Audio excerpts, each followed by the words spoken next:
तो दोस्तों आज मैं आपको बाल महाभारत कथा बताने वाला हूँ, जो कि कक्षा 60 के लिए हिंदी की पूरक पाठ्य पुस्तक है।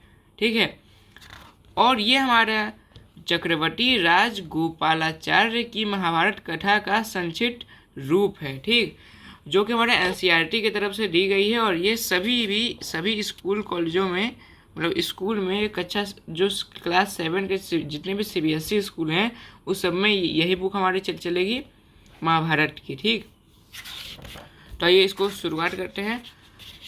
तो पहला जो हमारा चैप्टर इसको मान लीजिए, वो है हमारा महाभारत कथा। ठीक ना, जो कि इसका पहले आपको बताएगा कि महाभारत शुरू कैसे हुआ। तो महाभारत की कथा महर्षि पराशर के कीर्तिमान पुत्र वेद व्यास की देन है। यानी कि जो महाभारत की कथा है वह महर्षि पराशर जो थे उनके एक जो कीर्तिमान पुत्र वेद व्यास थे उनकी ही देन है। ठीक ना, व्यास जी ने महाभारत की यह कथा सबसे पहले अपने पुत्र सुखदेव को कंठस्थ कराई थी और बाद में अपने दूसरों शिष्यों को। यानी कि जो व्यास जी थे उन्होंने अपने पहले पुत्र सुखदेव को कंठस्थ, यानी कि उन्हें एकदम अच्छे से याद करा दिया था महाभारत का। ठीक, और उसके बाद अपने सभी शिष्यों को ये सब कंठस्थ करा दिया पूरा महाभारत का कथा। मानव जाति में महाभारत की कथा का प्रसार महर्षि वैशंपायन के द्वारा हुआ। तो जो ये थे वही जो हमारे मानव जाति है उसमें ये प्रचार प्रसार इन्होंने ही किया। ठीक, वैशंपायन व्यास जी के प्रमुख शिष्य थे। ऐसा माना जाता है कि परीक्षित के पुत्र जन्मेजय ने एक बड़ा यज्ञ किया था। तो ऐसा माना जाता है कि जो परीक्षित थे उनके पुत्र जन्मेजय ने एक बड़ा यज्ञ किया। इस महायज्ञ में सुप्रसिद्ध पौराणिक सूत जी भी मौजूद थे। जो हमारे सुप्रसिद्ध पौराणिक सूत जी भी थे वो भी यहाँ पर मौजूद थे इस यज्ञ में, जो कि माना जाता है कि पर हमारा जन्मेजय जी ने कराया था यज्ञ। ठीक, सूत जी ने समस्त ऋषियों की एक सभा बुलाई। महर्षि शौनक इस सभा के अध्यक्ष हुए। जो महर्षि शौनक थे वो इस सभा के अध्यक्ष हुए। सूत जी ने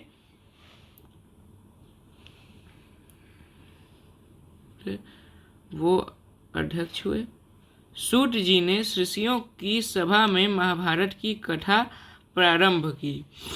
महाराजा शांतनु के बाद उनके पुत्र चित्रांगद हस्तिनापुर की गद्दी पर बैठे। उनकी अकाल मृत्यु हो जाने पर उनके भाई विचित्रवीर्य राजा हुए। उनके दो पुत्र हुए, धृतराष्ट्र और पांडु। बड़े बेटे धृतराष्ट्र जन्म से ही अंधे थे, इसलिए उस समय की नीति के अनुसार पांडु को गद्दी पर बैठाया गया। यानी कि जो जिनके पुत्र थे, जो हमारे विचित्र वीर राजा थे, उनके जो पुत्र थे धृतराष्ट्र और पांडु, वो उनमें से जो धृतराष्ट्र थे वो अंधे थे जन्म से ही, और जो पांडु थे तो इसीलिए वो धृतराष्ट्र को गद्दी पर नहीं बैठाया गया, और जो पांडु थे उनको गद्दी पर बैठाया गया। क्योंकि भाई अगर कोई अंधा होगा तो वो आखिर कैसे राजकाज समझा देगा, इसीलिए धृतराष्ट्र को गद्दी पर नहीं बैठाया गया और पांडु को गद्दी पर बैठाया गया। पांडु ने कई वर्षों तक राज्य किया। जो पांडु थे उन्होंने कई वर्षों तक राज्य किया। उनकी दो रानियां थी, कुंती और माद्री। कुछ समय राज्य करने के बाद पांडु अपने किसी अपराध के प्रायश्चित के लिए तपस्या करने जंगल में गए। तो इनने कोई गलती की होगी जिसके कारण उसके प्रायश्चित के लिए ये तपस्या करने जंगल में गए। उनकी दोनों रानियां भी उनके साथ ही गई। वनवास के समय कुंती और माद्री ने 5 पांडवों को जन्म दिया। कुछ समय बाद पांडु की मृत्यु हो गई।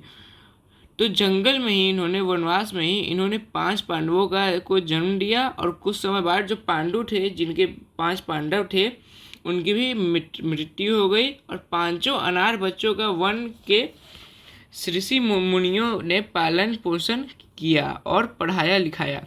तो वहाँ के जो ऋषि मुनियों थे, उन्होंने वन में ही पांडवों को, जो 5 पांडव थे, उनको पढ़ाया लिखाया। जब युधिष्ठिर 16 वर्ष के हुए, तो युधिष्ठिर कौन थे? वो उनके सबसे बड़े बेटे थे, ठीक ना। तो जब पांडव के सबसे बड़े बेटे, पांडव में सबसे बड़े बेटे युधिष्ठिर 16 वर्ष के हुए, तो ऋषियों ने 5 कुमारों को हस्तिनापुर ले जाकर पितामह भीष्म को सौंप दिया। तो जब 16 वर्ष के हुए युधिष्ठिर, तो ऋषियों ने 5 कुमारों को हस्तिनापुर में पितामह भीष्म को सौंप दिया। जो पांडव थे, उनको पितामह भीष्म को सौंप दिया।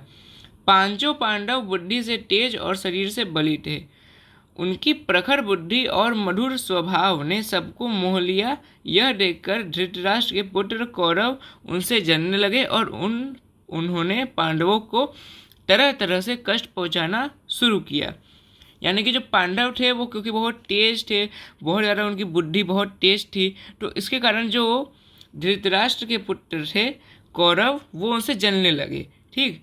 और जलने लगे तो उन्होंने तरह तरह से तरकीब निकाली जिससे वो उनको कष्ट पहुंचा सकें और उनका जो भी बुद्धि था उनको नष्ट कर सकें, और उन्हें मजबूर कर दे कि वो कुछ गलत डिसीजन ले लें, और फिर उनसे वो दिखा कि वो उनको राज्य से बाहर कर दे।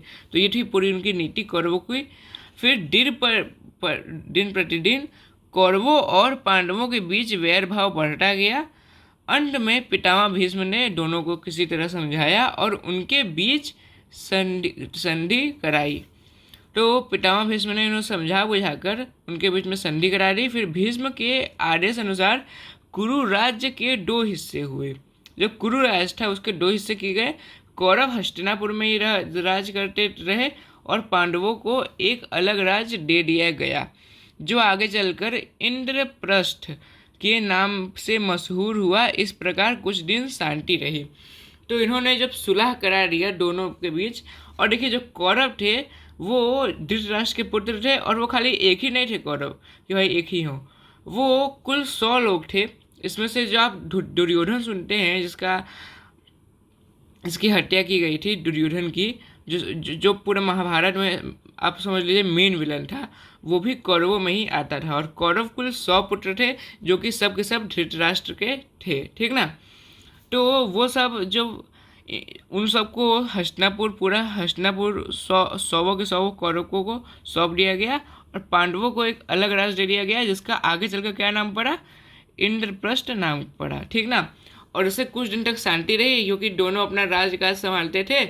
लेकिन फिर उन दिनों राजा लोगों में चौसर खेलने का आम रिवाज था। चौसर क्या होता है? मान लीजिए जुआ वो जो भी आपका होता है, तो जुआ लोग बहुत खेलते थे राजा लोग, और उसमें राज्य तक की बाजियां लगा दी जाती थी। यानी कि जो आपका राज्य है, जिस राज्य पे आप राज कर रहे हैं, उनकी भी उनकी भी बाजियां लगा दी जाती थी। और कई बार वो लोग हार जाते थे राज्य को, और कई बार कुछ राज्यों को जीत भी जाते थे।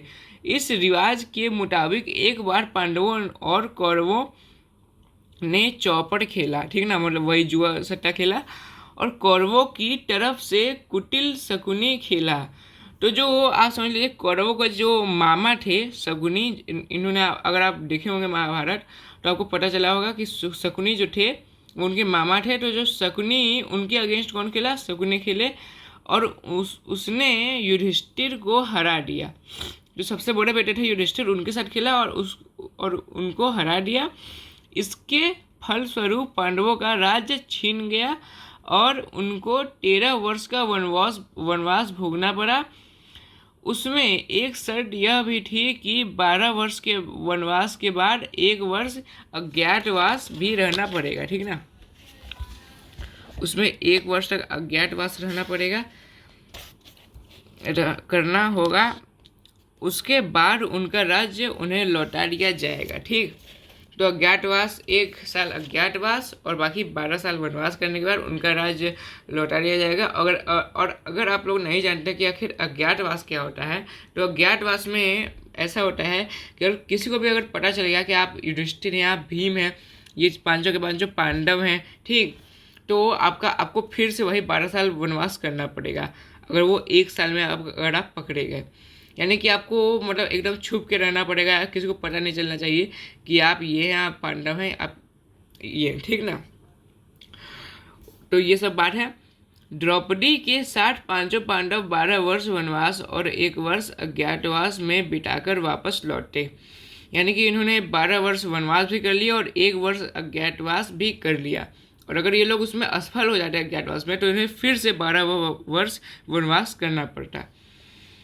पर लालची दुर्योधन ने लिया हुआ राज्य वापस करने से इनकार कर दिया। तो मैं जैसा कि मैंने आपको बताया था कि सबसे बड़ा पुत्र जो दुर्योधन था वो बहुत ज़्यादा दुष्ट था और जिसके कारण लड़ाई शुरू हुई थी और वो एक तरह से मेन विलन भी था।